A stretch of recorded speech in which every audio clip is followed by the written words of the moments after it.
Paulo Henrique anunciou da primeira vez, a gente vai falar sobre revolução e contra-revolução.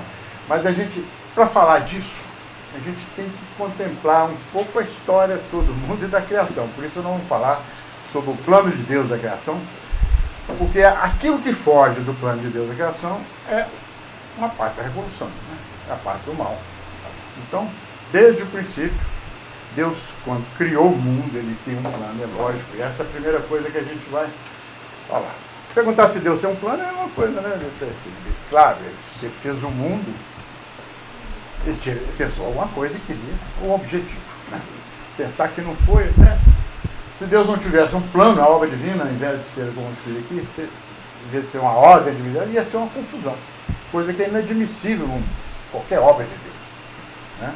Deus é a própria ordem. Então, ele, quando criou, ele queria alguma coisa que a gente tem que procurar conhecer para fazer a vontade dele. Então, esse princípio nós vamos falar sobre isso. Depois a gente vai concentrar um pouco mais falando sobre revolução e os dias atuais, tá? Para focar os erros dos dias atuais. Um detalhe é o seguinte: se esse plano é um plano de Deus, ele vai ser plenamente realizado. Queira o homem participar, acreditar ou aderir. Por quê? É impossível Deus querer uma coisa e não conseguir. Tá certo? Se o homem quiser, então muitas vezes o homem pensa que o pecado dele pode mudar o plano de Deus. Não vai mudar o plano de Deus. O homem não vai mudar o plano de Deus. Ah, mas está lá na Bíblia que Deus se arrependeu de ter feito um homem, ele mandou o dilúvio para começar tudo de novo. Não é que Deus mudou o plano, não. Isso no plano dele já estava concebido. Isso é do ponto de vista humano, é que a gente percebe esse tipo de coisa. Porque, na verdade, Deus não mudou. Ele já sabia, desde quando ele criou o mundo, que ia acontecer aquilo, que ele ia pegar o Noé e tal, etc. Então, Deus não muda o plano. O plano de Deus é único. O que mudam são os homens. A primeira parte, com o plano de Deus, é o livre-arbítrio. Ele deixou o homem escolher se quer ser bom ou mal. E esta é a história do mundo, entre o bem e o mal. Mas vamos passar aqui, vamos ver assim. Aqui, eu citei dois trechos do Evangelho para a gente ver. Para mim é o seguinte: são dois trechos que falam sobre as duas coisas mais importantes que aconteceram na face da Terra. Primeiro é o Evangelho de São João, que se reza no fim de toda a missa, e que fala que no princípio era o Verbo, e onde São João explica como é que foi, como é que é o mistério, né? E a relação de nosso Jesus Cristo, a encarnação dele. Então, a encarnação e a vinda do nosso Senhor Jesus Cristo na Terra é o principal evento que aconteceu na face da Terra. Mudou a história. Isso é hoje, antes de Cristo, depois de Cristo, porque ele foi o evento mais importante, né? A vinda de Deus. E o que nosso Senhor Jesus Cristo, nesse segundo trecho, faz? É escolher Pedro como Papa, e sobre essa pedra, ele diz, ele edificou a igreja. Então é a fundação da igreja. Então é a obra mais importante que Deus, nosso Senhor Jesus Cristo, a igreja fundada com base no papado, né, que é São Pedro, né, e que deu para ele a chave do reino dos céus, de ligar tudo no céu, na terra seria ligado no céu, e desligado na terra seria ligado no céu, e faz uma promessa, que as portas do inferno nunca prevalecerão contra ela. Então isso quer dizer, a igreja, ela até o fim dos tempos, ela vai existir. Permanecer aí não é só ter um padre, um bispo, é permanecer toda íntegra, a revelação, a doutrina, tudo aquilo que ele ensinou, a tradição da igreja. Se mudar isso aí, a igreja acaba, a religião acaba. Porque ela deixou de ser aquilo verdadeiro que nós fundou. Eu queria te pedir o seguinte: se eu estiver falando muito rápido, me interrompam, me perguntam quando quiser, se tiver algumas coisas aí, à vontade, tá certo? Não precisa, pode interromper quando quiser. Nesse parte eu estou falando um pouco rápido para a gente se deter um pouco mais na questão dos dias atuais. Eu falei muito rápido, deu para entender essa questão? Tudo bem. Então vamos passar um pouco. Eu tenho uma pergunta. Pois não. Você falou que quando Deus criou o mundo, ele já tinha um plano. Ele fez um plano, né? Um plano para o mundo. Mas os homens, por exemplo, com as orações, podem mudar esse plano de Deus, por exemplo? Não, ele não muda, Deus é imutável. Não, o plano dele. Pois é, o plano dele, ele já previu essas mudanças, está dentro do plano dele. Tudo que muda já estava dentro do plano inicial, porque Deus é imutável, ele já pensou tudo, ele sabe tudo. A presciência de Deus. Já a presciência dele, né, até de um fio de cabelo que fala, né, que ele conta, né, ele fala no Evangelho lá, até de um fio de cabelo lá, você sabe. Vou dar um exemplo. Pois não. As eleições aqui no Brasil. Certo. Nós rezamos durante 2 meses para acontecer uma coisa que, digamos, Não isso já estava no plano de Deus que tal personagem vai ganhar as eleições ou não? Bom, Isso... aí que entrou aquilo que eu te falei. Olha, o plano de Deus, ele tem a primeira questão que fala do primeiro plano é o livre-arbítrio. Ele deixa os homens escolher e fazer o que querem. Ele sabe conduzir, com todo o poder e a ciência dele, todo o mal ou todo o bem praticado na Terra para a realização final do plano dele. Não que ele queira que o Lula seja eleito na hora, mas ele permite que o homem cometa esses erros, esses desvarios, certo? Então é chamado de vontade permissiva de Deus. Ele tem a vontade permissiva, onde ele permite que o homem peque, que o homem desvie, que o homem caia. Certo? Mas não que ele está assim, a falar, o plano de Deus é o Lula ganhar. Não, isso aqui pode mudar, mas não, na verdade, para Deus não mudou, não. Só para o homem. É igual ele fala sobre arrependeu de ter feito o homem sobre a terra. Deus não se arrepende. Isso aí é falado em termos de tropo. Essa é uma figura que a Bíblia usa para o homem entender.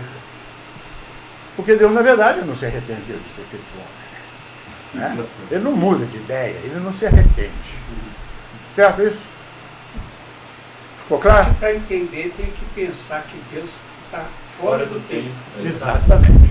Exatamente. Ele é transcendente, como ele fala. Ele transcende o universo, o tempo e tudo. Ele está acima de tudo isso. Na verdade, Deus já sabe o fim, porque Ele não está participando dessa sequência de eventos.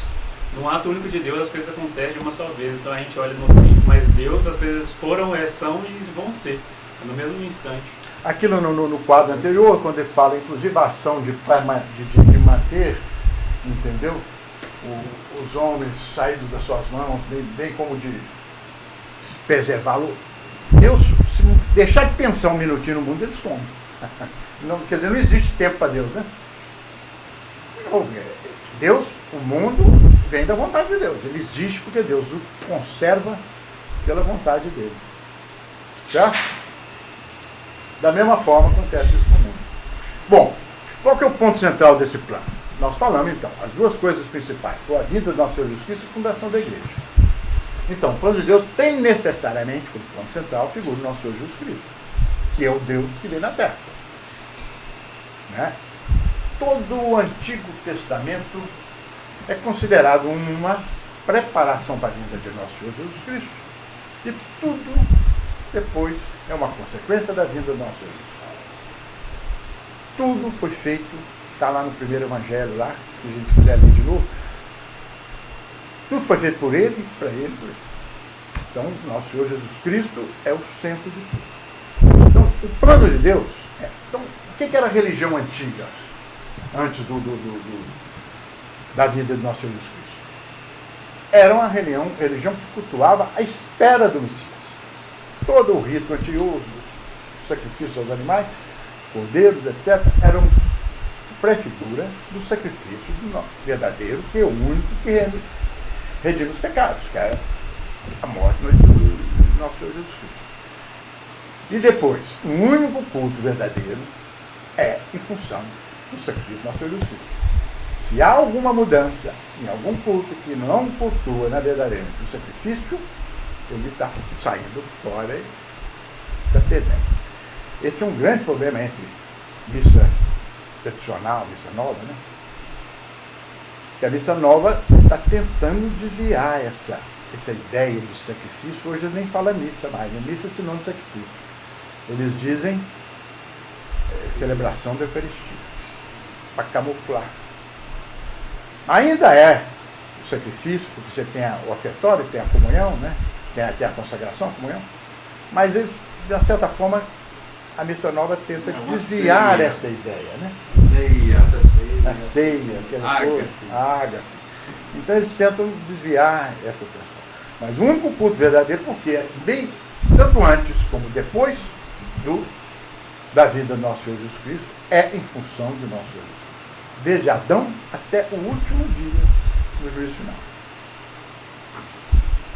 Certo? Se nosso Senhor fundou a igreja para reunir os que acreditam nele, guardar o que foi revelado, então o ensinamento de todos os povos, automaticamente o reino, e também o reino de Deus é uma figura central da pregação. Nosso Senhor fala sobre o reino de Deus o tempo todo. O reino de Deus tem vários aspectos. O reino de Deus, na verdade, é lá no céu. Mas existe o reino social do nosso Senhor Jesus Cristo, que é um reino de Deus aqui na terra, que é a preparação, que é uma sociedade onde se prepara o homem para a salvação, o reino de Deus, que é definitivo na terra. Então, automaticamente, o plano de Deus reside, então, tá, na implantação do reino social do nosso Senhor Jesus Cristo na terra, através da Igreja Católica. Ficou claro? Tem alguma dúvida? Pois não. Apesar de ter dito com muita clareza que o meu reino não é desta terra. Não é dessa terra. Mas ele quer uma sociedade aqui na terra Que seja uma antecâmara. que seja um antecâmbio do reino do céu. E esse é chamado de reino social. Ele responde que se o reino dele fosse dessa terra, os súditos dele o defenderiam. Isso, exatamente. Mas ele quer aqui na terra, por isso que chama o reino. Daqui a um pouco vamos falar sobre o reino de Maria. O reino de Maria é, na verdade, Quando os súditos o são defenderem. defendendo do reino social do nosso Jesus Cristo. Quer dizer, é uma sociedade que os valores que ele ensinou é que predominam e norteiam a sociedade nas suas leis, nos seus costumes, isso. Ok? Isso? Tá. Sim. Pode fazer pergunta, à vontade. Pois não. Na hora que para a pena esclarecer esse conceito de mundo. Certo. Porque o conceito de mundo é, meu reino não é desse mundo, não é o do pecado, não é da... Exatamente. Enfim, mas esse mundo que será realizado no reino de Maria é de Deus. Exatamente. Então, é preciso distinguir, esclarecer bem o que é o mundo. Não, por favor, bem. Se eu preciso mais de explicação, é exatamente isso. Na época que nosso Senhor Jesus Cristo veio, a gente vai ver daqui a pouco na frente, o mundo estava idólatra, só um restinho do povo judeu ali que era fiel. Mesmo o povo judeu estava muito corrompido, fariseus, saduceus, cada um brigando com um lado, cada um cheio de erros. O mundo estava no domínio do demônio. O demônio estava achando que já ia implantar o reino do anticristo ali. Depois eles vão falar sobre isso aí. E eu considero o mundo de hoje. Pois é. Mas se tiver alguma mais a pergunta? É só uma observação. Pois não. É importante esse paradigma, vamos dizer, porque nós vemos esse problema da separação de uma vida espiritual de uma vida material. Então, Isso. é como se fossem duas coisas, né? E não é. Ou seja, o ser humano tem uma missão material vinculada a essa missão espiritual, né? Então, quando você pensa no reino do mundo, você está pensando em isolar. Não pode isolar. Ele tem que entender esse mistério para não virar, né? Vamos demorar um pouquinho nisso, já que ele falou, então vou dar uns exemplos aqui. O que é o objetivo de uma sociedade? É o bem comum das pessoas que vivem, certo? Qual o maior bem que se pode desejar a um homem? A salvação dele. Então, a sociedade que não procura ajudar o homem a conseguir esse objetivo é uma sociedade que não é muito boa. A sociedade tem a obrigação de contribuir com a igreja, não a igreja separada lá e a sociedade aqui. de ajudar o homem. Então, nós fomos à missa ali e tal. E quando saímos, o Paulo Henrique já mencionou os carambas, cheio de pessoas de fantasias indecentes na rua ali, nós já vimos. A sociedade hoje está completamente desligada. Nós saímos da igreja, rezamos, expressamos o culto do nosso Senhor Jesus Cristo e viemos deparar lá que o pessoal está para o carnaval lá daquele jeito. A sociedade, ela não é uma boa sociedade. Ela não contribui para a salvação da alma. Muito pelo contrário, ela contribui para a perdição. Eu vou dar um outro exemplo, o seguinte. Aqui, ó, é a ordem. Vou falar sobre ordem e sobre paz. Santo Agostinho define como tranquilidade da ordem a paz. Paz e tranquilidade da ordem. Então a sociedade também já tem que ter paz. Então ela tem que ter ordem e tranquilidade. O que é uma sociedade ordem? O que está em ordem? Minha mão aqui, para pegar isso. Ela pega, aperta, tal, não sei o que. Então, vamos dizer que a mão está em ordem. Mas se ela não consegue pegar, ela não serve. Por quê? Porque minha mão não está cumprindo o objetivo para qual ela é destinada. Pegar as coisas, sentir.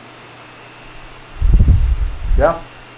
Se o objetivo do homem é o bem supremo, que é a salvação da alma, e a sociedade não está contribuindo com isso, ela não está em ordem. Não precisa ter guerra, não precisa estar criminando, mas não está em ordem. Ela está trabalhando contra a ordem de Deus. Certo? Então é nesse sentido que é a implantação do reino social de nosso Senhor Jesus. É a plantação de uma sociedade que cumpra um dever de ajudar a igreja também e contribuir para a salvação das almas. Ok? Tá, não ficou bem explicado? Tá bom. Vamos lá. Bom, nessa aí vamos fazer uma definição aqui, que é desde a criação, você pode pensar lá, desde Caim e Abel, a briga, uma luta que existe entre bem e mal. Né? Santo Agostinho definiu daquela forma lá. 2 amores fundaram 2 igrejas, a saber, 2 cidades, a saber, o amor próprio levado ao desprezo de Deus, a cidade terrena, ou cidade dos homens, quer dizer, o lado do mal. E o amor a Deus levado ao desprezo de si próprio, a cidade celeste, ou cidade de Deus. Essas 2 coisas, nosso Senhor, quando expulsou Adão do paraíso, ele virou para a serpente e falou que colocaria uma inimizade entre ti e a mulher. Olha, Deus então, há uma inimizade entre os seus descendentes e os descendentes da serpente. Quer dizer, o descendente da mulher, Nossa Senhora, que é nosso Senhor Jesus Cristo, já previsto aí, e os seguidores dele, contra os seguidores do demônio, da serpente, ou filhos da luz, filhos das trevas. Você tem 1000 nomenclaturas. Mas essa luta entre bem e mal pauta toda a história, desde a criação, e vai pautar até o último dia, no final dos tempos. Até o último dia. É uma luta entre bem e mal. Por que eu defini isso aí? Porque isso aí resume o que eu quero falar sobre revolução e contra-revolução. Revolução e contra-revolução é luta entre bem e mal. Contra-revolução, hoje, porque depois eu vou explicar porque que chama revolução, quando a gente chegar lá, mas é uma luta entre bem e mal que pauta toda a história. Aí eu falo ali, o demônio por seu lado, Deus tem um plano. O demônio pega, o demônio sabe, a única coisa que ele faz é macaquear as coisas de Deus, imitar. Macaco imita os outros, né? Então, o que Deus faz, ele quer imitar, ele quer se adorar no lugar de Deus. Então, ele faz um plano. Então, qual que é o plano dele? Primeiro é atrapalhar o plano de Deus, né? Travar o plano divino, ver se ele não deixar ele progredir. Então, se depois no final destruir e criar uma contrafacção ao plano de Deus. Isso é, criar uma sociedade onde ele seja adorado como Deus. Esse é o plano dele. Você falou, desde o céu está lá. Ele foi expulso. O seu objetivo final é a implantação do reino de Satanás na terra, ou o que a Bíblia chama do anticristo, né? Da época do anticristo. Então o demônio, desde que foi expulso do paraíso, ele trabalha para isso. Já trabalhou no paraíso dos homens, né? Ele foi expulso do paraíso dos anjos quando ele foi, né? Foi para o inferno. Desde essa época ele já trabalha. Ele trabalhou com Adão e Eva, conseguiu lá e tal. Então a luta entre os Antes de ter filhos... trabalhado com o céu, né? Hein? A razão dele estar lá embaixo. Pois é, a razão dele está lá embaixo. Já trabalhou contra os planos de Deus lá em cima. Né? E ali a cidade de Deus tem no Antigo Testamento também várias promessas de Deus que a cidade de Deus não pode deixar de existir. Por que não pode deixar? É porque o bem não pode acabar. Se o bem acabar sobre a face da terra, é uma coisa de Deus ter fracassado. Deus não sabe fracassar. Então, nós entramos aqui numa coisa que nós vamos... O Sr. Marcos, que me deu essa ideia, ele passou outro dia aí, ele fez um gráfico. Esse gráfico mostra um pouquinho como é que é. Essa parte de cima aí, eu botei em azul, é a cidade de Deus, a cidade dos homens. Essa parte cinzenta aqui, é onde concentra, na verdade, a maioria em todas as épocas. É a parte... Vamos falar dos tucanos, é o tucano, né? Aquele pessoal que está nem lá nem cá, aquele pessoal que... Mas não é só tucano, não. É o pessoal... Indiferente. É o pessoal um pouco indiferente, parece que dá alma itinerante, aquelas almas assim, que não definem Isentões, e tal. Elas ficam em pecado, elas ficam entre uma coisa e outra, vai, arrepende, volta. É esse pessoal que fica no meio do caminho. A cidade de Deus, então, ela vai nesses níveis. Depois você vem as católicas tíbias. O que são católicos tíbios? É aqueles católicos que acham que vai à missa, reza um texto, fez um grande favor a Deus, já está chega, já basta, já deixou de viver a vida, né? Aqui mas ainda consegue se salvar, ainda consegue estar do lado dos bons, certo? Mas também tem muita gente assim. Depois nós temos essa outra faixa aqui, aí que são as almas corretas, aquelas, né, que vão à missa e tal. Mas ainda tem um grau ainda superior, que são as fervorosas, que são as almas ainda mais, que ama mais a Deus e que se entrega mais a Deus. E por fim, os santos. Santos aqui que a gente fala é que esse santo de altar mesmo, né? São Francisco de Assis, São Domingos, São Bernardo, esses santos São Bento, esses santos que mudaram a história, Santa Teresinha de Jesus, etc. Né? Eu coloquei Nossa Senhora ali um pouco abaixo do Nosso Senhor, porque Nossa Senhora, na verdade, ela lidera e é medianeira de todas as graças. Então, e só vamos chegar no nosso Cristo através de Nossa Senhora. Ela está fora desse losango aí, né? Ela está fora lá, tá vendo? Ó, tem um pontinho preto lá que termina o losango, aí depois Nossa Senhora está acima. E depois Nossa Senhora está mais acima. A chave de É isso. Porque ela já está lá no céu, né? Então isso aqui é a humanidade, né? Nós estamos falando da humanidade aqui, né? Então esses últimos que chegam lá, os santos, mais esses outros aqui, eles têm que trabalhar para pegar o pessoal daqui e puxar para cá.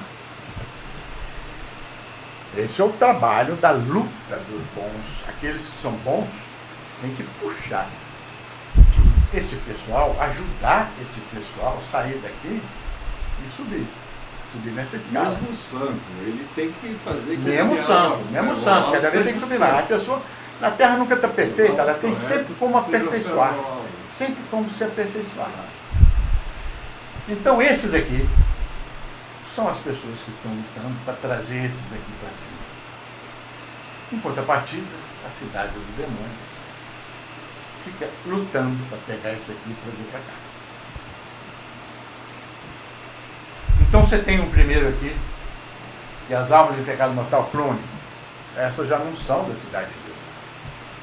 O que é um pecado mortal crônico? Eu vou dar um exemplo. Uma pessoa que, divorciada, casada de novo, é um pessoal, está lá. É um pecado mortal crônico. Ou uma pessoa que não vai à missa mais. Então ela está sempre pecando.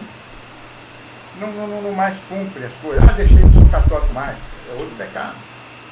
É uma renúncia ao batismo. Etc. Mas tem muita gente que faz isso aqui por fraqueza. Então ele fala assim, o pecado voltando por fraqueza. Agora você tem um grau mais grave, que é o amor ao mal.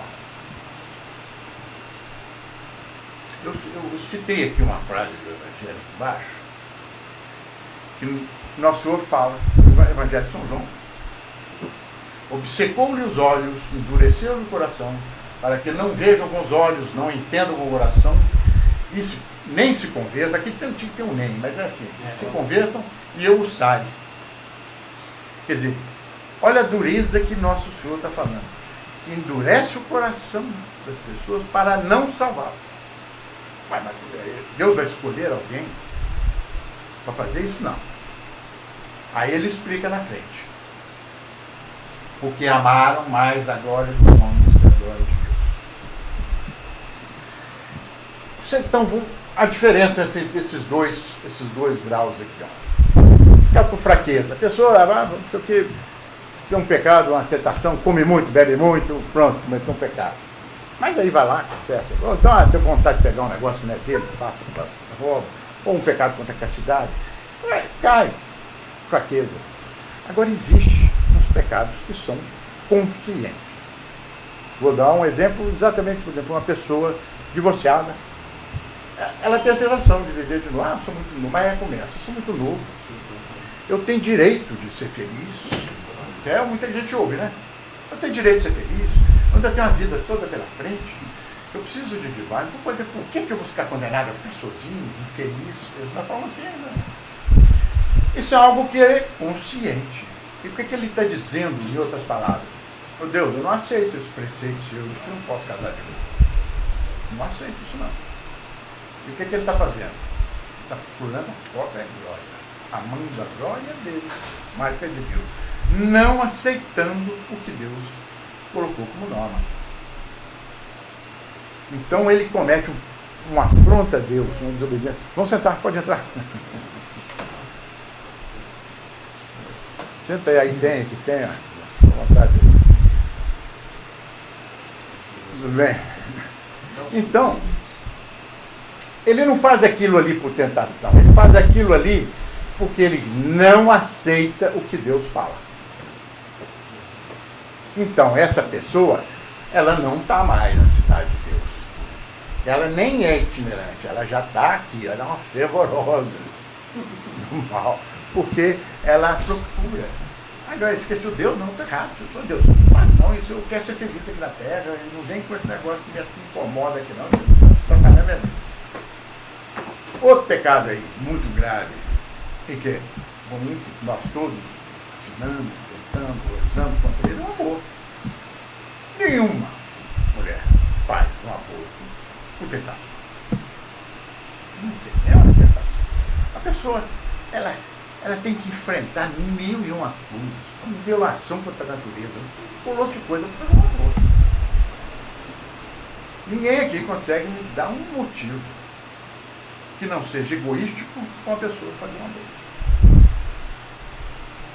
Se Deus permitiu que a pessoa se engravidasse, mas a minha carreira, porque eu não estou na hora, porque eu não gosto do outro, porque eu fui violentada. Mas é só egoístico, é só ela. Mas não tem outro motivo. Se alguém me arranjar um outro motivo, mas não tem. Mas corre risco de vida, tem aquela. É só para ela. Então, ela está procurando a glória dela. Então, foi endurecido os corações. O coração dela. Fechou os olhos. Aí ela começa a justificar. Não, eu tenho direito, não sei o que. Aí começa a pensar o mal. E começa a aderir e ter amor. Ter amor ao mal. Tá? Aquilo que é tudo que é contra Deus. É mal. Porque o mal, aliás, ele não existe. O que existe é a ausência do bem. O mal é uma ausência do bem. O mal existe por carência. Eu chamo assim que é a existência por carência. É uma coisa de pegar uma folha de papel aqui, fazer um buraquinho. O que é esse buraquinho aqui? É a falta de papel. É a falta de papel. Se você aumenta o buraquinho, continua sem a falta. Se você faz um buraco também da folha, acabou a folha, virou nada. Então entendam isso. O mal dominar vira nada, porque Deus é o bem, que é tudo, que é infinito. Se você tirar totalmente Deus, não existe nada, quer dizer que é impossível até fazer isso. Mas então o mal, tudo que é mal, poderia ser bem. Agora, armas fervorosas do mal são aqueles já que está aproximando do satanismo, ou é o satanismo. Os santos do mal são aqueles satanistas mesmo, né? A gente botou santos ali, coisa. Eu podia arranjar outra palavra, né? Mas a gente botou santos do mal, que é aqueles que são satanistas mesmo. Então esse pessoal aqui, ó, instrui esse, para puxar essa turma para baixo. Assim a revolução trabalha. Isso aí tem verba das ONGs. Nossa, Esse pessoal aqui dinheiro não falta. planeja o mal. Esses aqui comandam esses aqui, que buscam aqui, que não sei o quê, para trazer a toda essa turma de fora. Então, isso aqui resume o que é a revolução. A revolução é tramada por esse pessoal. De muito tempo, que nós vamos conversar daqui a pouco. Não existe como um fruto espontâneo pela Não é nada espontâneo. E é organizada, né? organizado. Organizado. Aí Por aconteceu. isso que É, eles o Dr. conseguem. Biga deu o nome de revolução a partir do momento em que esse mal foi organizado. Porque até a Idade Média existia a tendência para o bem e para o mal, é mais ou menos isso, mas só que não era organizado. No momento em que eles se articularam, opa, agora nós vamos conduzir isso. Os homens têm as rédeas da mão. Os preceitos condenados, Preceitos do condenados. demônio. Aqui, ó, vocês conhecem, eu vou falar aqui, por exemplo, daqui aqui, assim, ó. Daqui aqui. Pelo que ele diz, o que ele prega é isso aí. Payoff e tal, e olha. Fazendo força para descer. Falta pouco para chegar a satanismo. Lancelot. Certo? Ou não? Seria razoável dizer que em algum momento da história nós tínhamos quase que só a pirâmide de cima e agora nós estamos esticando a... Sobre leu, minha cabeça, eu tô vendo aqui. Nós vamos chegar lá. Aqui, ó, nós vamos chegar lá, quer ver? Vamos ver o próximo quadro aqui que a gente vê. Olha aqui, ó. Tem época na história, esse aí é o exemplo que a gente dá da Idade Média. A cidade de Deus era predominante na Europa, pelo menos, né, no mundo ocidental. E a cidade do demônio, cidade dos homens, era menor. Ela não acaba. O mal vai ter todo dia, como o bem também vai ter todo dia. Porque se acabasse o mal, então tá bom. Já estava na hora de ir para o céu, acabar a vida aqui na Terra também, né? Porque não precisava ficar aqui mais. Mas então, também tem época que é o contrário. Né? Olha lá. Você tem, olha lá, a cidade de Deus pequena, lá a cidade do demônio, bem grande. Certo? É por histórias. Exemplo, se dá não, né? Mas vou dar um exemplo aqui agora, quer ver? Ó? Isso aqui eu já fiz uma curva da história, assim, muito resumido, mas é mais ou menos desde a criação até o fim do mundo. Certo? Aqui, Adão foi criado no paraíso. Aqui, ó, assim, cidade de Deus. Aqui, cidade dos homens. Então, a curva quer dizer, quando está aqui em cima, a cidade de Deus está predominando. Quando está aqui embaixo, a cidade do demônio está predominando. Certo? Então, Deus criou Adão no paraíso, lógico, eles eram estado de graça, até que pecado. Pecado, de repente, ele caiu. Aqui podia até ser uma linha reta, assim, né? Porque ele caiu direto, uma vez só. E esse aqui, com ele aqui embaixo, começou aos poucos a subir. Se a gente ler lá no Gênesis, a gente vai ver que no início ele fala, né? Fala do filho dele, né? O Sete, que nasceu, e que teve o outro filho, que era Enoque, que começou a pregar a palavra de Deus, etc. Então, depois que Caim foi expulso, você fala que foi expulso entre os bons, então ele dá a ideia de que os bons predominavam. Mas até chegou um ponto que a Bíblia não entra em detalhe, botei uma interrogação lá, para Caim chegou na época de Noé, que Deus fala, eu já falei aqui uma vez, E Deus se arrependeu de ter feito o homem. Não havia- Mandou Noé construir uma arca e mandou um castigo para acabar aquilo, porque talvez não sobrou nada. Hoje, de tal forma foi o castigo do dilúvio, que não sobrou nidificação, não sobrou nada que se conheça aí, que se prove que foi antediluviano, arrasou, acabou com aquilo que o homem tinha feito, que era uma coisa totalmente maligna. E Noé começou a construir, aos poucos, uma cidade, que também a Bíblia não entra muito em detalhe, começou a cair, e chega aqui embaixo. Deus faz nova intervenção. Por quê? Aqui, a cidade de Deus estava perto de acabar. Aqui também. Né? Os homens queriam construir uma torre, tem que ser o símbolo daquilo, né? Da Torre de Babel, para chegar ao céu sem Deus, tal, não sei o quê. Porque eles achavam que estava acima de Deus, estava procurando a própria glória. E aquilo lá, procurando a própria glória. Deus faz um outro castigo diferente, confunde e separa novamente o resto. Esse aqui, Deus separou Noé e a família dele.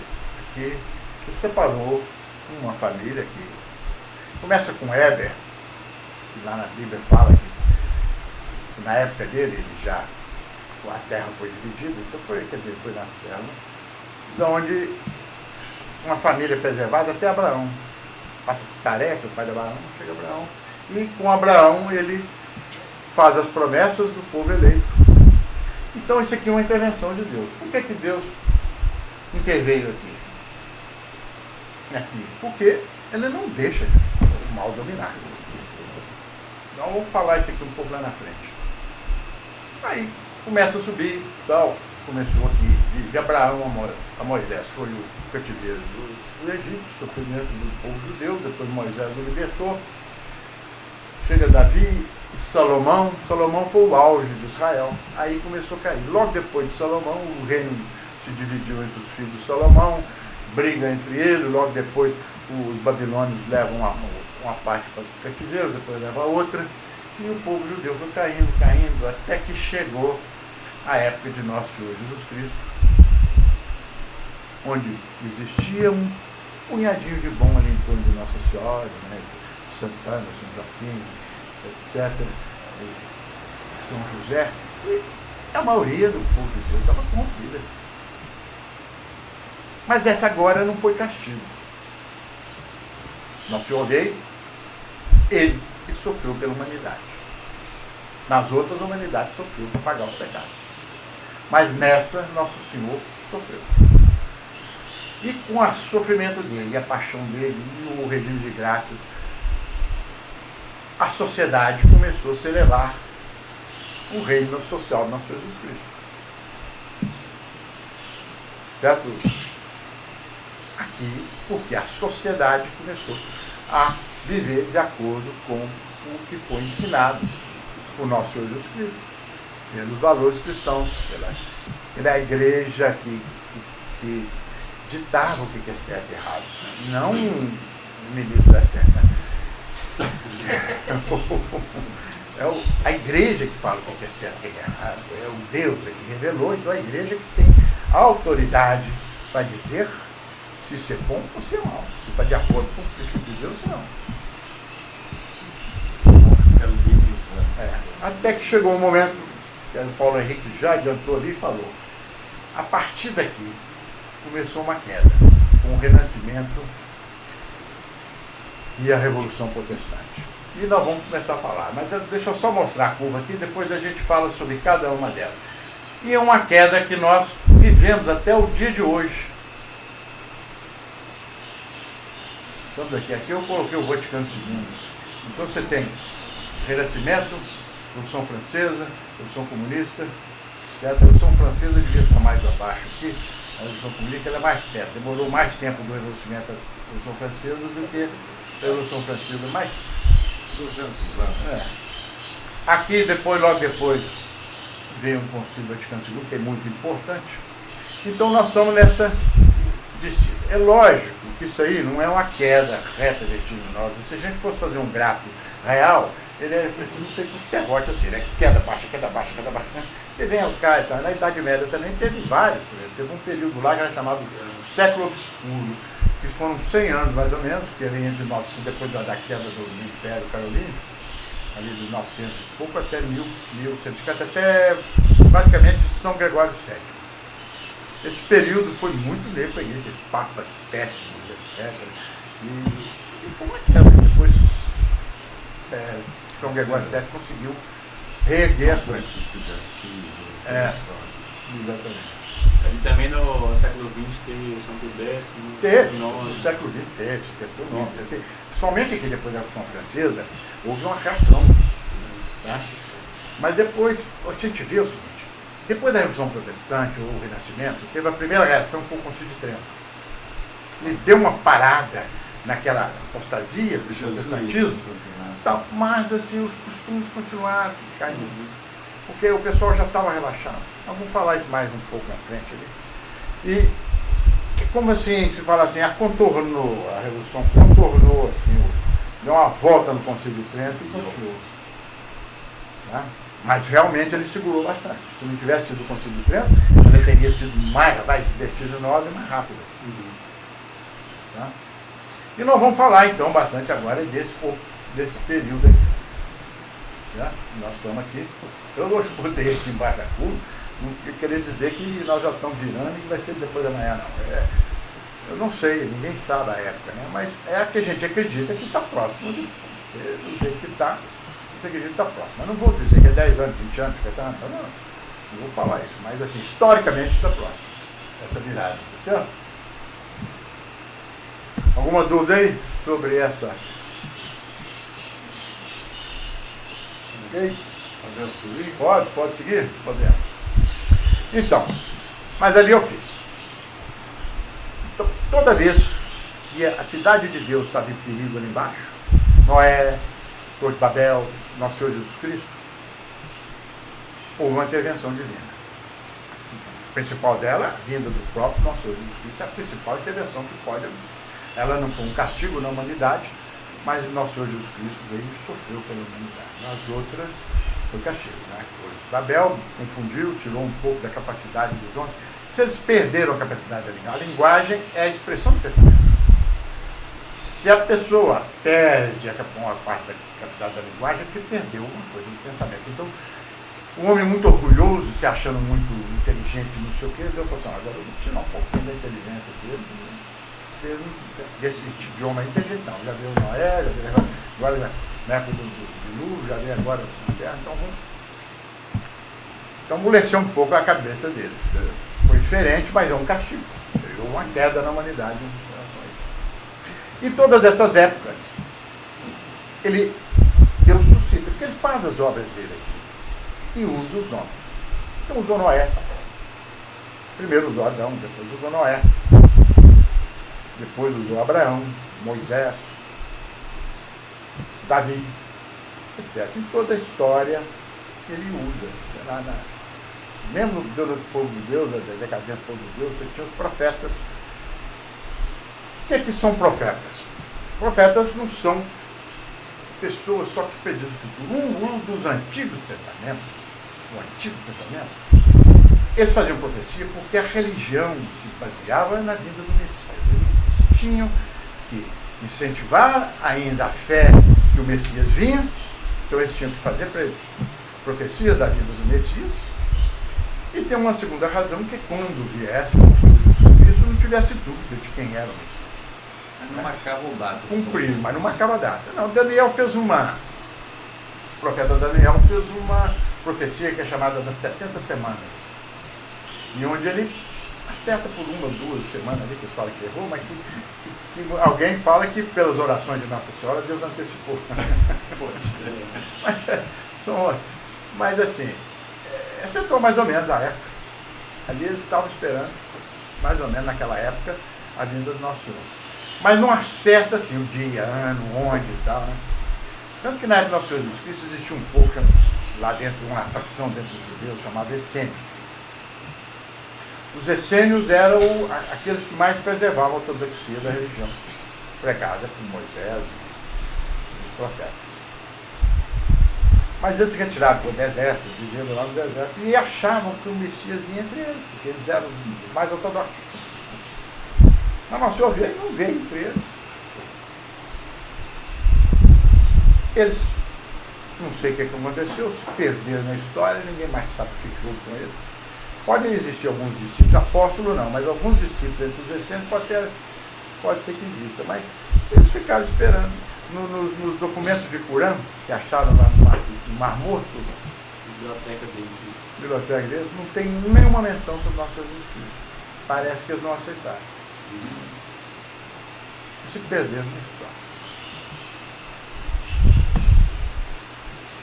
O orgulho deles. É isso. Presunção. Tá? Então, esses profetas podem existir no Novo Testamento. Uma missão profética, por exemplo, você pode falar, uma missão de São Bento. Quem era São Bento?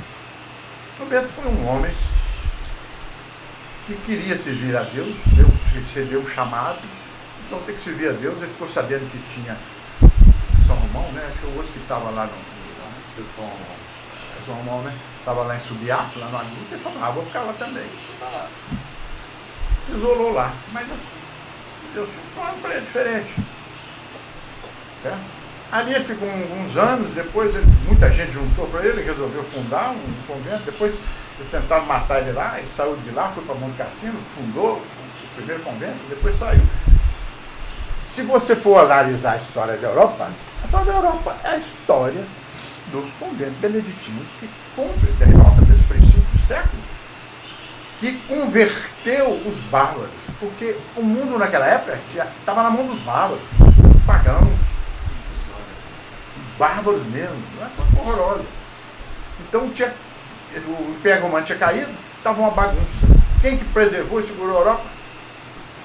Os conventos beneditinos, eles transcreveram os livros, eles que faziam as coisas, eles guardaram a cultura, eles que ensinavam as coisas todo o pessoal, e foi em torno de cada convento que abria, vinham comunidade, eles convertiam os bárbaros e tal, e foi assim, formando os países, formando as nações. Foi basicamente o convento. É porque o povo, para se refugiar, ia para junto Ia. deles. Ia pra junto deles. Porque os senhores feudais também, Isso. eles, quando eram acossados pelos inimigos, eles entravam, eles fechavam eles lá. Depois Também. Ele passava e ficava ali em volta, né? E aí nasceu a Europa. É isso. Então, a mesma coisa. Então, ele não imaginava isso. Agora, essa é uma missão profética? É, porque ele conduziu o povo de Deus para reerguer a cidade de Deus, a sociedade, né, cristã. Sem imaginar aquilo. Ele queria servir a Deus. Foi lá. São Francisco de Assis é a mesma coisa. São Francisco de Assis foi lá receber uma visão. Você tem que ir. A igreja foi lá e começou a pegar lá em Pociúncula. Foi lá. As paredes estavam caindo, não sei o quê. Segura a minha igreja. Segura a minha igreja. Repara a minha igreja. Repara a minha igreja, foi lá, começou a botar o tijolo, tinha caído, mas a Pociúncula lá. Depois que ele foi para Roma, que o Papa Eugênio teve uma visão, Eugênio IV, dele segurando a Platão, né? Acho que é terceiro, né? O terceiro é aquele de São Bernardo, o quarto. Então, teve uma visão e aí ele funda a ordem. Então, regueu, porque estava perigoso naquela época da Idade Média, eu estava começando a cair. Então, o que ele tinha de ideia de ser conduzido? Não conduziu, mas conduziu. E regueu de novo a fé no povo, são pregando pela Europa inteira. São Domingos também da mesma forma. São Domingos de Gusmão. São Bernardo de Claraval. Esses santos você pode considerar profetas. Santo Agostinho. Por que Santo Agostinho pode ser considerado profeta? Santo Agostinho, ele foi um padre da igreja e doutor da igreja. Na época o quê? Então, na época que acabaram as perseguições e começou um novo tempo da igreja, livro e tal. Ali começou a desenvolver doutrina, começou a desenvolver liturgia, essas coisas todas. E Santo Agostinho, com os escritos dele, foi a base da construção da Idade Média. Você sabe que o Carlos Magno, o livro de cabeceira dele era A Cidade de Deus?